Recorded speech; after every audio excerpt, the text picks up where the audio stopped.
Hello दोस्तों, एक बार फिर से आपका स्वागत है केमिस्ट्री अड्डा में। आज हम लोग एक बहुत ही मज़ेदार क्वेश्चन का आंसर ढूंढने की कोशिश करेंगे।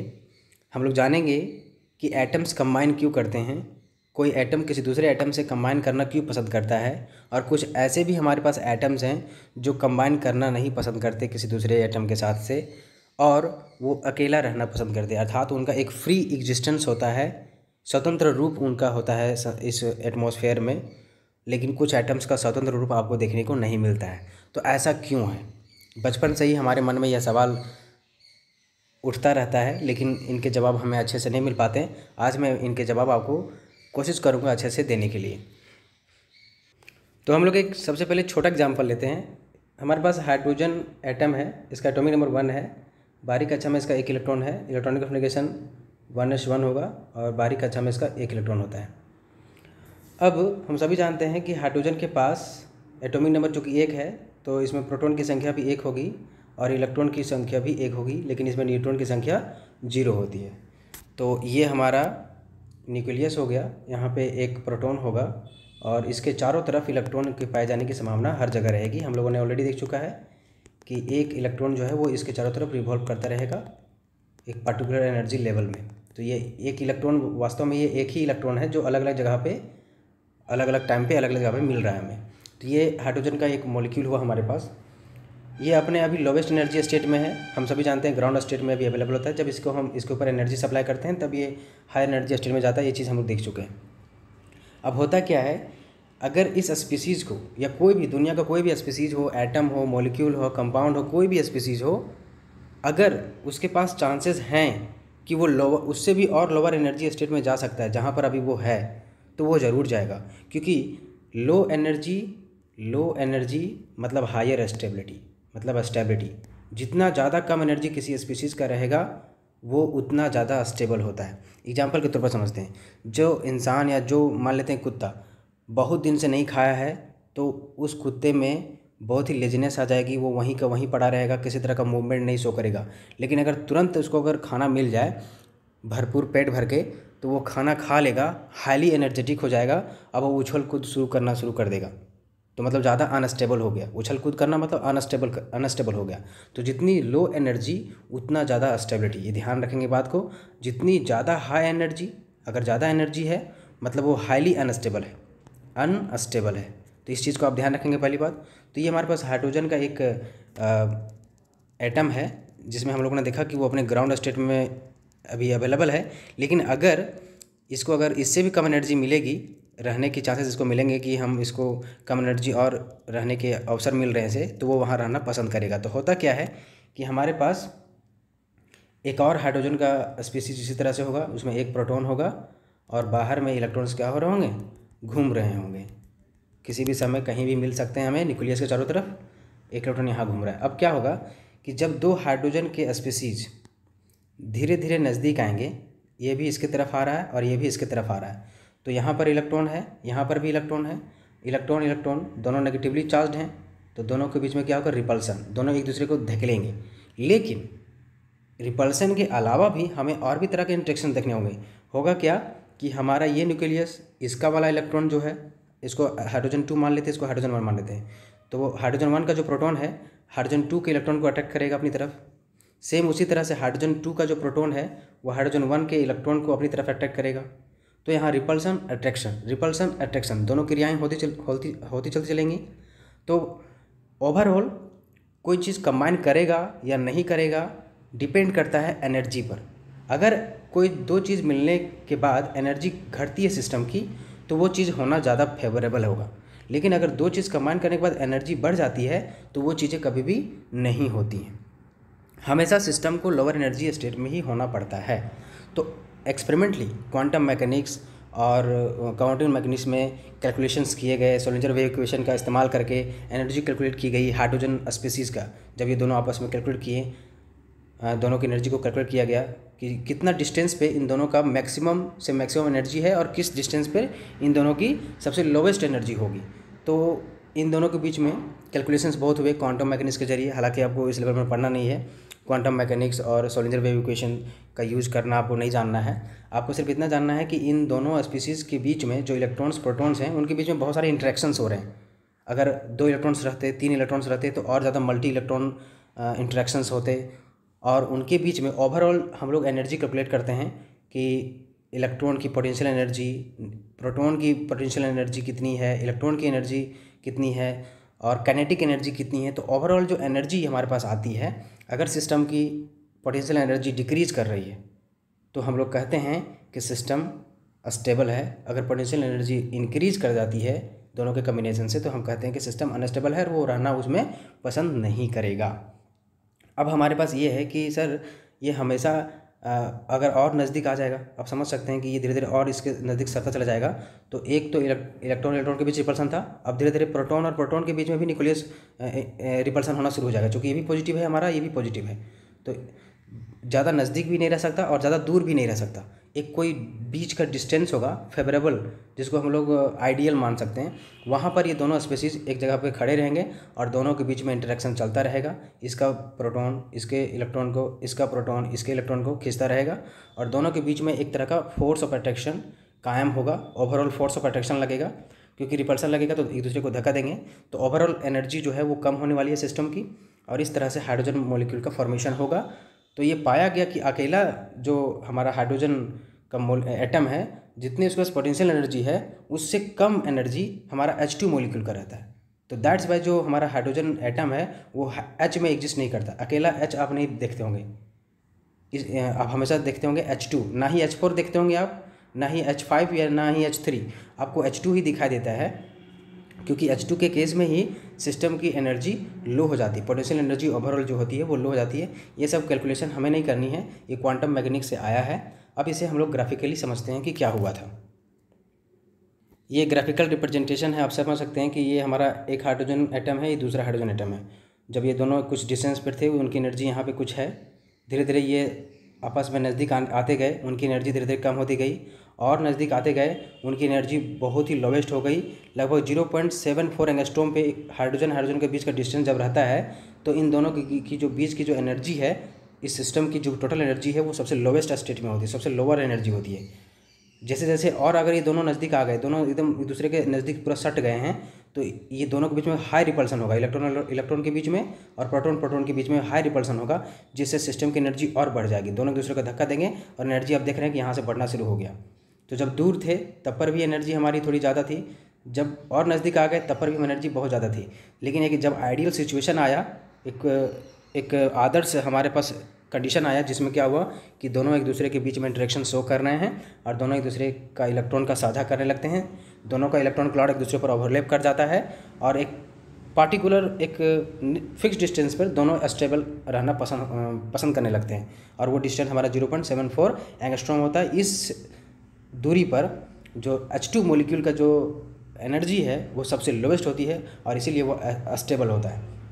इवन जो अकेला हाइड्रोजन एटम है उससे भी कम होती है। इस वजह से हाइड्रोजन अकेला नहीं रहता, बल्कि वो H2 मॉलिक्यूल के रूप में एग्जिस्ट करता है। तो आपने इस चीज़ को समझा। अब एक बहुत ही इंपॉर्टेंट चीज़ को हम लोग समझने वाले हैं, ताकि हम लोग और जो दूसरे एटम्स और कंपाउंड्स हैं उनकी जो कम्बिनेशन होती है उसको समझ पाएँ। ये हमारा पीरियोडिक टेबल है। ये जो ग्रुप 1 और ग्रुप 2 के एलिमेंट्स हैं इन्हें S ब्लॉक के एलिमेंट्स कहा जाता है, और ग्रुप हमारा 13 से लेके 18 तक हमारा ये ग्रुप P ब्लॉक के एलिमेंट्स कहे जाते हैं, और ये हमारा बीच वाला हिस्सा D ब्लॉक के एलिमेंट्स कहे जाते हैं। निचला वाला हिस्सा हमारा F ब्लॉक के एलिमेंट्स कहे जाते हैं। इनके बारे में अब हायर स्टडीज़ में आप पढ़ेंगे। हमें बेसिकली फोकस करना है ये जो हमारा ग्रुप 18 का एलिमेंट्स है इसके ऊपर। ग्रुप 18 के एलिमेंट्स को याद करने का तरीका हमारे पास है हे, ने, अर, कर, जे, रन, helium, neon, argon, krypton, xenon, radon. इनका एटॉमिक नंबर 2, 10, 18, 36, 54 और 86 है। ये जो नंबर्स हैं, ये नंबर्स काफ़ी स्पेशल नंबर्स हैं। ये बेसिकली एटॉमिक नंबर को रिप्रेजेंट कर रहे हैं, और जितना एटॉमिक नंबर रहता है किसी एटम का उतना ही उसमें इलेक्ट्रॉन की संख्या रहती है। ये जो इलेक्ट्रॉन की संख्या है ये काफ़ी स्पेशल नंबर वाले हैं। पहले इनको समझ लेते हैं, फिर हम लोग समझते हैं कि इनसे क्या हमें सीख मिलेगी। तो जो हमारे ग्रुप 18 के एलिमेंट्स हैं उन्हें हम लोग नोबल गैसेस भी कहते हैं और उन्हें इनर्ट गैसेस के नाम से भी जाना जाता है। इनर्ट गैसेस इसलिए कह रहे हैं क्योंकि वो किसी से अभिक्रिया करना नहीं पसंद करते हैं, वो उनके कंपाउंड्स अभी तक देखे नहीं गए। हालांकि जेनन के कुछ कंपाउंड्स अभी देखने को मिले हैं, लेकिन आप अभी मान के चलिए, जिस लेवल में आप हैं उनको मान के चलिए कि जो नोबल गैसेस होते हैं वो किसी से रिएक्शन पसंद नहीं करते हैं, और इसी वजह से उनको आदर्श गैसेस भी कहा जाता है या अक्रिय गैसेस भी कहा जाता है। उनका इलेक्ट्रॉनिक कॉन्फ़िगरेशन को आप ध्यान से देखेंगे तो पाएंगे कि हीलियम का बाहरी कक्षा में 2 इलेक्ट्रॉन है, नियॉन के बाहरी कक्षा में हमारा 8 इलेक्ट्रॉन है, आर्गन के भी बाहरी कक्षा में 8 है, क्रिप्टन के भी बाहरी कक्षा में 8 इलेक्ट्रॉन है, जेनन के भी बाहरी कक्षा में 8 है और रेडॉन के भी बाहरी कक्षा में 8 इलेक्ट्रॉन है। सभी के बाहरी कक्षा में 8 इलेक्ट्रॉन्स हैं। अब ये हमारे रोल मॉडल की तरह काम करते हैं, जैसे कि पूरे पब्लिक का रोल मॉडल क्या एक बहुत ही आदर्श इंसान होता है, उसी तरह से हर एक एटम की चाहत होती है कि वो नोबल गैसेस के इलेक्ट्रॉनिक कॉन्फ़िगरेशन को प्राप्त कर ले। हर एक एटम की चाहत होती है कि वो किसके जैसा बन जाए, नोबल गैस के इलेक्ट्रॉनिक कॉन्फ़िगरेशन को प्राप्त कर ले। उनके कॉन्फ़िगरेशन वो चाहते हैं कि उनके बाहरी कक्षा में 8 इलेक्ट्रॉन हो जाए। सभी एटम की ये चाहत होती है। लेकिन आपके मन में फिर सवाल होगा, सर ऐसा क्यों बोल रहे हैं आप कि 8 इलेक्ट्रॉन क्यों वो चाहते हैं, नोबल गैसेस की तरह वो क्यों बनना चाहते हैं? आइए इस सवाल का हम लोग जवाब ढूंढते हैं। फिर हमारे पास वही इंटरेक्शंस वगैरह रहेंगे। आइए समझते हैं उस चीज़ को। जैसे अगर हम लोग बात करते हैं नियॉन की, एटॉमिक नंबर हमारा हो गया 10, तो ये हमारा उसका न्यूक्लियस हो गया। इसमें 10 हमारा क्या होगा, प्रोटॉन्स होंगे, और बाहरी सेल में भी 10 इलेक्ट्रॉन्स होंगे। पहली कक्षा में तो 2 इलेक्ट्रॉन्स होते हैं, 1 और 2। फिर दूसरी कक्षा में हमारा 8 इलेक्ट्रॉन रहेगा, 1 2 3 4 5 6 7 8। और न्यूट्रॉन भी हमारे पास उसके करस्पॉन्डली एटॉमिक वेट के अनुसार हम लोग निकाल सकते हैं। अब हमें सिर्फ फोकस करना है इलेक्ट्रॉन और प्रोटॉन पे। न्यूट्रॉन पे चूँकि चार्ज होता नहीं है तो उससे हमें मतलब नहीं है अभी।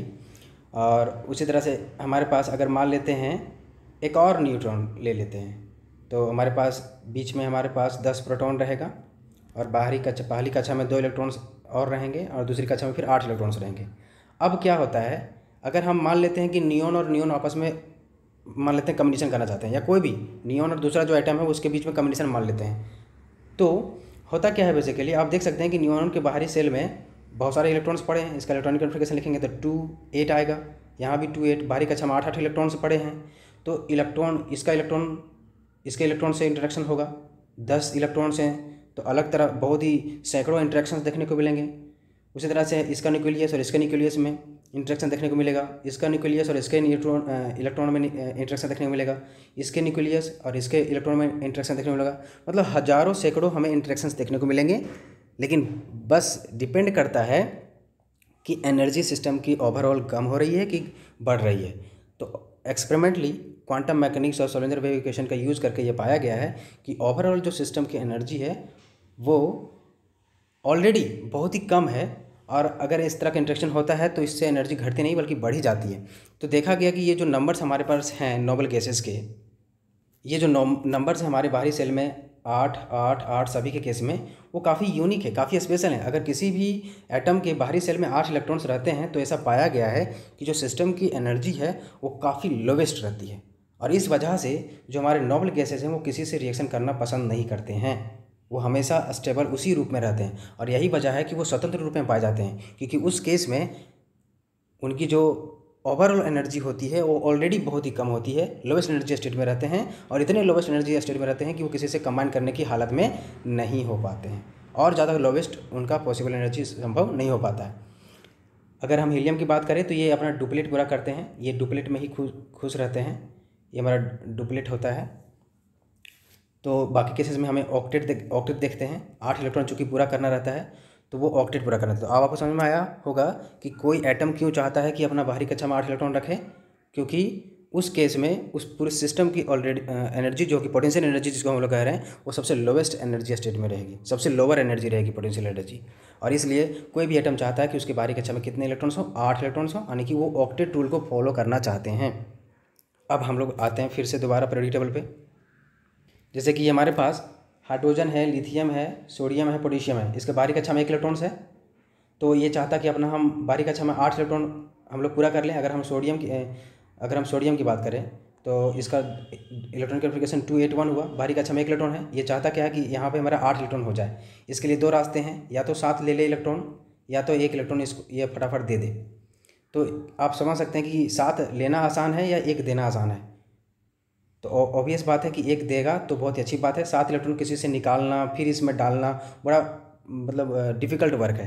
एक आराम से ये दे देगा, लूज कर देगा, और इस तरह से 2 और 8 इलेक्ट्रॉनिक कॉन्फ़िगरेशन इसका हो गया किसके जैसा, नियॉन के जैसा। तो अब ये खुश हो जाएगा सोडियम कि मेरा इलेक्ट्रॉनिक कॉन्फ़िगरेशन नियॉन भाई के जैसा हो गया एक इलेक्ट्रॉन देने पर। तो जितने भी मेटल्स हैं वो चाहते हैं इलेक्ट्रॉन को डोनेट करना, इसलिए मेटल्स को इलेक्ट्रॉन डोनर्स कहा जाता है। उसी तरह से अगर हम लोग ग्रुप 2 की बात करें, बेरिलियम, मैग्नीशियम, कैल्शियम, स्ट्रोंशियम, तो ये जो एलिमेंट्स हमारे हैं इनकी बाहरी कक्षा में कितने इलेक्ट्रॉन्स होते हैं, 2 इलेक्ट्रॉन्स। अगर मैग्नीशियम की बात करें 12 एटॉमिक नंबर है, तो बाहरी कक्षा में 2, 8, 2। तो ये चाहते हैं कि 2 इलेक्ट्रॉन लूज करते हैं फटाफट, और हमारा इलेक्ट्रॉनिक कॉन्फ़िगरेशन 2, 8 हो जाएगा, मतलब किसके जैसा, नियॉन के जैसा। आपने देखा इस चीज़ को। उसी तरह से अगर हम बोरोन, एल्युमिनियम और गैलियम और इन सारे जो एलिमेंट्स हैं उनकी बात करें, तो एल्युमिनियम की बात करते हैं। एटॉमिक नंबर 13 है इसका, 2, 8 और 3 एटॉमिक नंबर है। 2, 8 और 3 इसका इलेक्ट्रॉनिक कॉन्फ़िगरेशन है। बाहरी कक्षा में 3 इलेक्ट्रॉन्स है, ये 3 इलेक्ट्रॉन्स फटाफट लूज करना चाहते हैं। इससे क्या होगा कि इनका जो लास्ट में बाहरी कक्षा में जो इलेक्ट्रॉन्स है वो 8 बच गया, अर्थात उनका इलेक्ट्रॉनिक कॉन्फ़िगरेशन नियॉन के जैसा हो जाता है। इसलिए 3 इलेक्ट्रॉन्स फटाक से लूज कर देते हैं और Al3+ में कन्वर्ट हो जाते हैं। उसी तरह से अगर हम लोग ऑक्सीजन की बात करते हैं या फ्लोरीन की बात करते हैं, मान लेते हैं हमारे पास फ्लोरीन है, एटॉमिक नंबर 9 है, 2 और 7 इसका इलेक्ट्रॉनिक कॉन्फ़िगरेशन हुआ। क्लोरीन की भी बात करते हैं तो 2, 8, 7 इसका इलेक्ट्रॉनिक कॉन्फ़िगरेशन हुआ। तो हम लोग बेसिकली क्या देख रहे हैं, बाहरी कक्षा में 7 इलेक्ट्रॉन्स हैं, इन्हें हम लोग हैलोजन ग्रुप कहते हैं। सभी के बाहरी कक्षा में 7 इलेक्ट्रॉन्स रहता है। तो ये चाहते हैं, अब इनके पास 2 ऑप्शन है अपना घर पूरा करने के लिए, ऑक्टेट पूरा करने के लिए। या तो एक इलेक्ट्रॉन ये ले लेंगे किसी से, या तो 7 इलेक्ट्रॉन अपना लूज कर देंगे, तो ये इनका डुप्लीट बचेगा। तो बेसिकली आप समझ सकते हैं कि 7 देना आसान है या एक लेना। सिंपल सी बात है कि ये एक ले लेंगे आराम से, 7 देना बड़ा मुश्किल है। इससे पहले 7 निकालेंगे फिर किसी को देंगे, बड़ा मुश्किल काम है। एक आराम से किसी से लिया जा सकता है, दिया जा सकता है। तो ये आराम से एक इलेक्ट्रॉन ले लेते हैं और इस तरह से इनका 2, 8 इलेक्ट्रॉन कॉन्फ़िगरेशन हो जाता है। ये फिर नियॉन के जैसा हो जाते हैं, तो बड़ा खुश हो जाएंगे। उसी तरह से क्लोरीन की बात करें तो ये एक इलेक्ट्रॉन ले लेंगे तो 2, 8, 8 इनका इलेक्ट्रॉनिक कॉन्फ़िगरेशन हो जाएगा किसके जैसा, आर्गन के जैसा। बहुत ही खुश हो जाएंगे क्योंकि उनका कॉन्फ़िगरेशन हीरो के जैसा हो गया। हीरो हमारा कौन है, नोबल गैस, ये आदर्श माने जाते हैं। तो इनके जैसा उनका इलेक्ट्रॉनिक कॉन्फ़िगरेशन हो जाता है, तो ये बहुत पसंद करते हैं। तो ये हमारे जिनके बाहरी कक्षा में हम लोगों ने देखा था कि 5, 6 या 7 इलेक्ट्रॉन्स रहते हैं, उन्हें नॉन मेटल के हम लोग कहते हैं। तो ये नॉन मेटल का चाहत होता है, इलेक्ट्रॉन को पसंद करते हैं, ये इलेक्ट्रॉन को एक्सेप्ट करना पसंद करते हैं और अपना इस तरह से ऑक्टेट पूरा कर लेते हैं। इसको और अच्छे से एलिब्रेट हम लोग करते हैं। तो जैसे अभी हम लोगों ने देखा कि नोबल गैसेज जितने भी हैं उनकी बाहरी कक्षा में 8 इलेक्ट्रॉन्स रहते हैं। एक्सेप्शन हमारे पास एक है, हीलियम, इसके बाहरी कक्षा में 2 है, ये डुप्लेट में ही खुश रहता है, बाकी सब ऑक्टेट में खुश रहना पसंद करते हैं। तो हम लोगों ने देखा कि बाहरी कक्षा में 8 इलेक्ट्रॉन्स होते हैं और ये किसी से अभिक्रिया नहीं करते हैं। मेटल्स की बात करें तो बाहरी कक्षा में इनका 1, 2 या 3 इलेक्ट्रॉन्स रहता है और इनकी चाहत होती है इलेक्ट्रॉन को डोनेट करना। देख सकते हैं एक इलेक्ट्रॉन है, 2 है, 2 है, 3 है, सबका इलेक्ट्रॉनिक कॉन्फ़िगरेशन यहाँ लिखा हुआ है। और नॉन मेटल की बात करें तो नॉन मेटल हम लोग देखा था कि बाहरी कक्षा में 5, 6 या 7 इलेक्ट्रॉन्स रहते हैं। आप यहाँ देख सकते हैं 5, 6 या 7 इलेक्ट्रॉन्स रहते हैं। तो ये सारे हमारे नॉन मेटल्स हैं, इनकी चाहत होती है इलेक्ट्रॉन को एक्सेप्ट करना। तो ये इलेक्ट्रॉन लेने वाले हैं और ये इलेक्ट्रॉन देने वाले कहे जाते हैं। मेटल्स हमारे इलेक्ट्रॉन देने वाले और नॉन मेटल हमारे इलेक्ट्रॉन लेने वाले। अब हम लोग समझते हैं जो दूसरे स्पीसीज़ हैं उनमें किस तरह से कम्बिनेशन होता है। तो जो मोस्ट कॉमन एग्जांपल हमारे पास है वह है सोडियम क्लोराइड का। Sodium metal chlorine non metal से मिलकर बना है। सोडियम का इलेक्ट्रॉनिक कॉन्फ़िगरेशन 281 है, क्लोरीन का 287 है। बाहरी कक्षा में इसके पास 7 है, इसके पास 1 इलेक्ट्रॉन है। बाहरी कक्षा में जो इलेक्ट्रॉन्स होते हैं उन्हें हम वैलेंस इलेक्ट्रॉन या संयोजी इलेक्ट्रॉन्स कहते हैं और अंदर वाले इलेक्ट्रॉन्स को हम लोग कोर इलेक्ट्रॉन्स कहते हैं। बाहरी कक्षा में जो इलेक्ट्रॉन्स होते हैं वही किसी केमिकल रिएक्शन में भाग लेते हैं, पार्टिसिपेट करते हैं, क्योंकि जो फ्रंट गेट में रहेगा वही सबसे पहले सब चीज़ को झेलेगा। हवा, पानी या दूसरे केमिकल्स जो रहेंगे उनसे उनका सामना सबसे पहले वैलेंस इलेक्ट्रॉन का ही होगा। फ्रंट गेट में ही सबसे पहले जो सैनिक रहते हैं उनकी कुर्बानी होती है और फिर उसके पीछे जो खड़े सैनिक होते हैं फिर उनकी कुर्बानी होती है। तो इसी वजह से जो बाहरी कक्षा में जो इलेक्ट्रॉन्स होते हैं वही किसी केमिकल रिएक्शन में भाग लेते हैं। तो इसका बाहरी कक्षा में 1 इलेक्ट्रॉन्स है, इसका 7 है, तो उसे हम लोग डॉट या क्रॉस से दिखाते हैं एटम के ऊपर में। तो सोडियम है, इसका 1 इलेक्ट्रॉन है तो इसे डॉट से दिखा दिया मैंने एटम के ऊपर में 1 इलेक्ट्रॉन। यहाँ क्लोरीन के 7 है तो 7 को आप डॉट या क्रॉस से दिखा सकते हैं। तो मैं यहाँ क्रॉस से दिखा रहा हूँ 7 इलेक्ट्रॉन को। 4, 5, 6, 7 इलेक्ट्रॉन हमारे हो गया। अब हम लोगों ने देखा था कि मेटल की चाहत होती है इलेक्ट्रॉन को देना, सोडियम की चाहत है कि एक इलेक्ट्रॉन दे दे, ना कि 7 ले ले। इसको घर पूरा करने के लिए 8 इलेक्ट्रॉन भरने के लिए बाहरी कक्षा में 7 चाहिए या तो 1 दे सकता है। तो ये इस तरह से 2 8 में कन्वर्ट हो जाएगा। एक अगर दे दिया तो इसको एक इलेक्ट्रॉन देने की चाहत है। क्लोरीन की क्या है, एक इलेक्ट्रॉन लेने की चाहत है, क्योंकि इस तरह से क्या होगा, ये 7 और 1 8 इलेक्ट्रॉन हो जाएगा। तो इस तरह से बाहरी कक्षा पूरी तरह से 8 से भर जाएगी, तो ये अस्टेबल इलेक्ट्रॉनिक कन्फिग्रेशन आ जाएगा नोबल गैस की तरह। तो यानी कि हमारे पास एक इलेक्ट्रॉन देने वाला है यहाँ पे, और यहाँ पे एक इलेक्ट्रॉन लेने वाला है। दोनों के बीच में एक लैला मजनू की तरह बहुत ही बेजोड़ प्रेम बंधन हो जाएगा।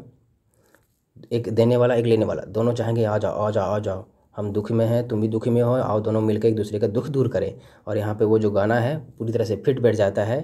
हे क्या बोलती तू, फिर बोलता है क्या मैं बोलूँ सुन सुना, वही गाना यहाँ पे चलेगा दोनों के बीच में, सोडियम और क्लोरीन के बीच में। सोडियम बोलेगा क्लोरीन को हे क्या बोलती तू, तो क्लोरीन बोलेगा क्या मैं बोलूँ, तो सोडियम बोलेगा सुन, क्लोरीन बोलेगा सुना, तो बोलेगा सोडियम फिर से कि देख क्लोरीन, मुझे इलेक्ट्रॉन देना है, तुम्हें इलेक्ट्रॉन लेना है, तो क्यों ना एक दूसरे को ले दे के एक दूसरे से अच्छा सा बंधन बना ले। तो सोडियम के पास एक इलेक्ट्रॉन है, तो ये इलेक्ट्रॉन इस क्लोरीन को एक दे देगा। देने के बाद आप समझ सकते हैं एक इलेक्ट्रॉन इसने ले लिया, तो इस 7 के जगह पर कितना हो जाएगा अब 8 इलेक्ट्रॉन, तो इसका इलेक्ट्रॉनिक कन्फिग्रेशन हो जाएगा 2 8 8। इसने एक इलेक्ट्रॉन दे दिया, मतलब एक इलेक्ट्रॉन इसके पास घट गया, तो अब कितना बचा इसके पास 2 और 8। आप देख सकते हैं कि बाहरी कक्षा में 8 इलेक्ट्रॉन आ गया, इसके बाहरी कक्षा में भी 8 इलेक्ट्रॉन आ गया। अब दोनों खुश हो गए, बोले वाह वाह बहुत अच्छी बात है। अब इस तरह से क्या होगा, दोनों के बीच में क्या हो जाएगा, एक बंधन बन जाएगा। एक बात और आपको समझनी है कि सोडियम ने एक इलेक्ट्रॉन दी है, मतलब इसके पास एक इलेक्ट्रॉन कमी आ गई, इसलिए यहाँ पे एक पॉजिटिव दिखा देते हैं। और क्लोरीन ने एक इलेक्ट्रॉन ली है, मतलब एक इलेक्ट्रॉन इसके पास एक्स्ट्रा आ गया, इसलिए यहाँ पे नेगेटिव दिखा देते हैं। तो ओवरऑल दिखाना हो तो किस तरह दिखा सकते हैं हम लोग कि सोडियम यहाँ पे एक इलेक्ट्रॉन दिया है इसलिए प्लस, क्लोरीन एक इलेक्ट्रॉन लिया है इसलिए इसके ऊपर माइनस। तो इस तरह से एक देने पर इसका 2 8 इलेक्ट्रॉन कन्फिग्रेशन आ गया, और इसका एक लेने से 2 8 8 इलेक्ट्रॉन कन्फिग्रेशन आ गया। तो ये दोनों जो इलेक्ट्रॉनिक कन्फिग्रेशन है वो किसके जैसा है, नोबल गैस की तरह है। और हर एक एटम की चाहत होती है कि हम किसके जैसा बन जाएं, नोबल गैस की तरह बन जाएं।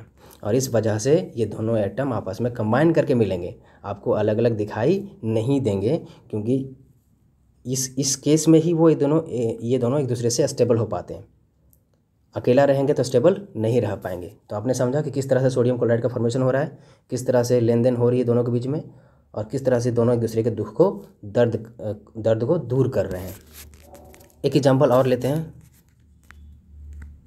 जो दूसरा एग्जांपल हमारे पास है मैग्नीशियम क्लोराइड का।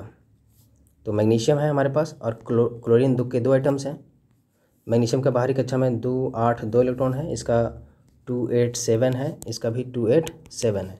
तो 7 इलेक्ट्रॉन को दिखा देते हैं, 1 2 3 4 5 6 7। इसके पास भी 7 है, 1 2 3 4 5 6 7। इसके पास 2 इलेक्ट्रॉन है बाहरी कक्षा में, तो 1 2। अब क्लोरीन को 1 चाहिए, तो ये बोलेगा 1 ले लो भाई, चलो खुश हो जाओ। लेकिन अभी भी इसके पास 1 बचा हुआ है, तो एक और क्लोरीन को बोलेगा तुम भी ले लो, और दोनों आपस में, दोनों के बीच में क्या हो जाएगा, ये इलेक्ट्रॉन 1 दिया है, वास्तव में 2 इलेक्ट्रॉन दिया है इसलिए 2 पॉजिटिव आ जाएगा, और इसने 1 इलेक्ट्रॉन लिया है इसलिए 1 नेगेटिव, और इसने भी 1 लिया है तो 1 नेगेटिव। तो नेगेटिव और पॉजिटिव कभी भी रहते हैं, तो आप हायर स्टडीज़ में पढ़ेंगे कि 2 चार्जेज रहते हैं, 2 अगर चार्ज पार्टिकल्स हों तो उनके बीच में इलेक्ट्रोस्टैटिक फोर्स ऑफ अट्रैक्शन लगता है। तो दोनों के बीच में क्या लगेगा, हमारा इलेक्ट्रोस्टैटिक फोर्स ऑफ अट्रैक्शन लगेगा, और दोनों आपस में एकदम मजबूत बंधन से जुड़ जाएंगे। ये जो इलेक्ट्रोस्टैटिक फोर्स ऑफ अट्रैक्शन होता है, जिसे हम लोग आयनिक बंधन कहते हैं हिंदी में, तो वो काफ़ी मजबूत बंधन है। 2 चार्जेस के बीच में लग रहा है, तो दोनों एक दूसरे को प्लस माइनस एक दूसरे को अट्रैक्ट कर लेंगे। तो वास्तव में जो हम लोग ये लाइन खींचते हैं MgCl के बीच में कि एक Cl यहाँ बना एक Cl यहाँ बना, वो वास्तव में क्या है, ये जो बॉन्ड है वो एक रिप्रेजेंटेशन है बस। लेकिन जो दोनों मैग्नीशियम और क्लोरीन है वो आपस में एक इलेक्ट्रोस्टैटिक फोर्स के द्वारा जुड़े हैं।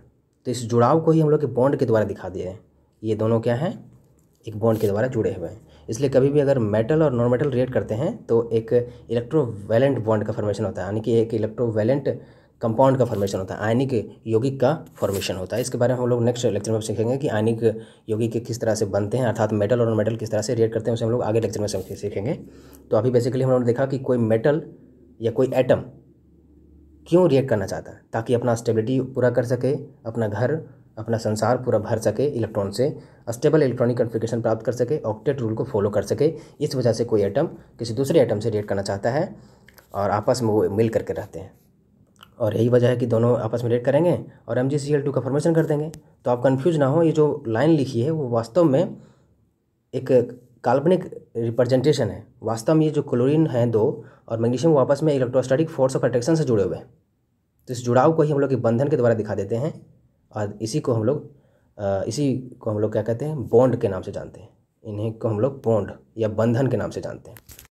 तो ओवरऑल दोस्तों हम लोगों ने देखा कि क्यों कोई एटम कंबाइन करता है, इसके पीछे क्या वजह देखी हम लोगों ने, क्योंकि वो ऑक्टेट रूल का पालन करना चाहते हैं, वो नोबल गैस इलेक्ट्रॉनिक कॉन्फ़िगरेशन पाना चाहते हैं, नोबल गैस इलेक्ट्रॉनिक कॉन्फ़िगरेशन प्राप्त करना चाहते हैं, क्योंकि इस केस में जो पोटेंशियल एनर्जी होती है सिस्टम की वो सबसे लोवेस्ट हो जाती है, जिस वजह से उनकी जो स्टेबिलिटी है वो काफ़ी बढ़ जाती है। इस वजह से वो सभी जो एटम्स हैं उनकी चाहत होती है कि वो ऑक्टेट रूल को फॉलो करें, जैसे कि नोबल गैस इलेक्ट्रॉनिक कॉन्फ़िगरेशन करते हैं।